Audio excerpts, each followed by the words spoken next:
That light finally came on. I think this is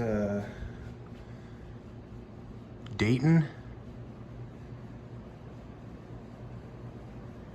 Evergo? I don't know. I'm not good with these industrial slash spinner things. This is an abandoned office area in a industrial complex. It still has power.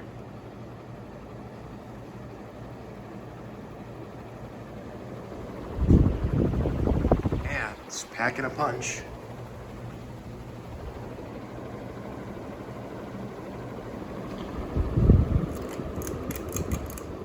That's probably what used to be in that Farmington's place.